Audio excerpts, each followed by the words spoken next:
content creation လောကတွေခြေစုံပြုတ်ဝင်ခဲ့တဲ့2025ခုနှစ်ကျွန်တော်ဘဝမှာစိန်ခေါ်မှုတွေအများဆုံးနဲ့စိတ်လှုပ်ရှားစရာအကောင်းဆုံးနှစ်တစ်နှစ်ဖြစ်ခဲ့ပါတယ်မှန်ပါတယ်အဲ့ထက်မှလွမ်းစရာတချို့လည်းရှိရတာပေါ့ Fuck it, I did it anyway. အိမ်မက်တွေကိုအကောင့်ထဲပေါ်ခြေလမ်းအသစ်တွေချဲ့ရင်လမ်းစားအသစ်တွေရှာရင်ကျွန်တော်လေးဆွေအသစ်တွေလည်းအများကြီးရတယ်နောက်တစ်ခါဘယ်လိုမှပြန်မရနိုင်တဲ့ experience အသစ်တွေနဲ့တူကျွန်တော်ဘယ်သူပါဆိုတဲ့ identity ကိုလည်းကောင်းကောင်းချထားတယ်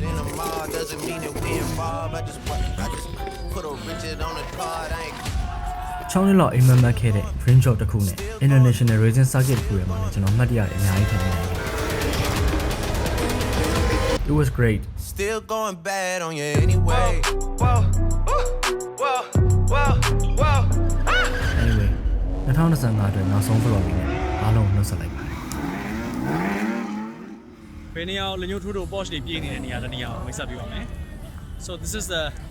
Das Trafan 2025 Thailand. Don't wanna cry about it. Let's finish what we started. Don't wanna cry about it. Let's finish what we started. Impact ကိုရောက်ပါပြီ Impact ရောက်တဲ့ခါမှာဟိုဘက်ထဲမှာသူက Porsche တွေရှိတယ်အဲ့တော့ Impact ကိုသွားမှာပေါ့နော်ဆိုတော့ကင်မရာလေးယူလိုက်ပါအောင်မယ် Let's go Hey prelude It's a prelude ဆက်စရာလေးဓာတ်ပုံရမလား ကြားနေလားအော်ဘာမှ ဆက်စရာလေးကြည့်ဦးမစတစ်ကာလေးနဲ့အိုးလေးရပြီ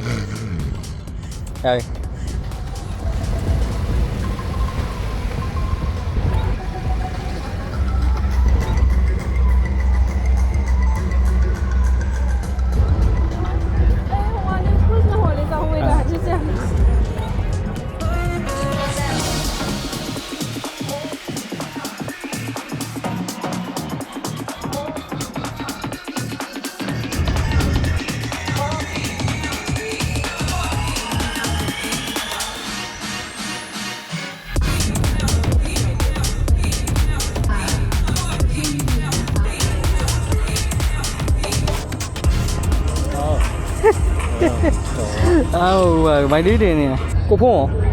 ရောပြန်သွားပြီမနေ့ကပြန်သွားလားတနေ့ကပြန်သွားချစ်မိုင်နေပါလေသွားနေရတော့တွေ့လိုက်တယ်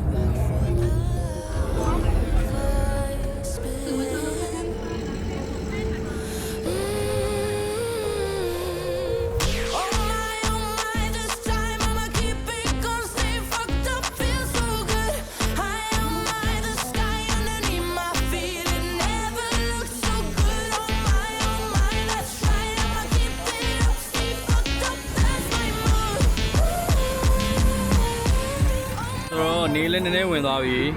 ရိုင်းနေရလည်းအများကြီးပိုက်ရိုင်းနေတကွင်းလုံးနည်းနည်းတော့ရှိပြီအမှဒီကွင်းထဲမှာတကယ်မောင်းတဲ့ကားကြီးလည်းရှိတယ်ပြီးတော့တခြားစင်ကာပူနဲ့မလေးရှားတို့ကနေဒီဘက်ထိမောင်းလာပြီးလာပြတဲ့ကားကြီးလည်းရှိတယ်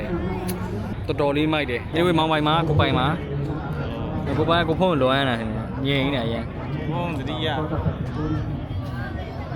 မနေ့ကမှပြန်သွားတာတဲ့ဟဲ့ငါဖားလို့ဟုတ် ဘယ်တော့ပါလာတော့လို့ပြန်သွားပြီ ပြန်လိုက်တာဟောဘယ်လိုရှိတော့ဗော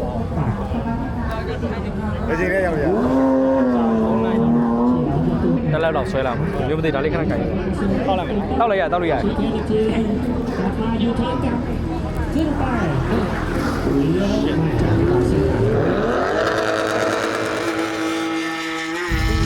Porsche တွေကိုဒီလောက် aggressive ဖြစ်မောင်းတာခုမှမြင်ပြတာပေါ့နော်လမ်းပေါ်မှာဆိုတဲ့လူတွေက Porsche တွေလူတွေတော်တော်များများrules and regulation ကိုလိုက်နာတယ်အဲ့ကောင်မအောင်ဒါပေမဲ့အခုဒီမှာသူတို့ share ပြုတ်တိ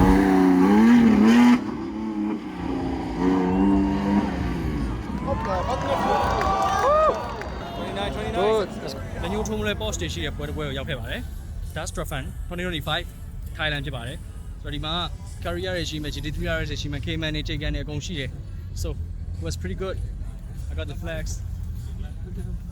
ခုနကဆိုရင် circuit လေးတစ်ခုထဲမှာအဲ့လို lap time နဲ့မောင်းရတဲ့ပွဲလေးလည်းသူတို့လောက်ထားရှိတယ်အဲ့ထဲမှာတော့ခုနကအဖြူအောင် GT3 RS တစ်စီးကတော့လုံးဝထိတ်ဆုံးပါပဲအဲသူ့ record ကိုသူချိုးနေတာပေါ့နောက်ပိုင်းသူလည်းပြင်ပန်းလာခြင်းနဲ့မဖြစ်နိုင်တော့ဘူးဒီ29 second ကနေထပ်ပြီးတိုးမလာတော့ဘူးပေါ့ anyway ရိုက်ချင်တယ်လည်းရိုက်ခဲ့ပြီးရိုက်ချင်တယ်မရှိတော့ဆိုတော့ဒီတော့ဒီလောက်နဲ့နှုတ်ဆက်လိုက်ပါတယ် see you guys in another video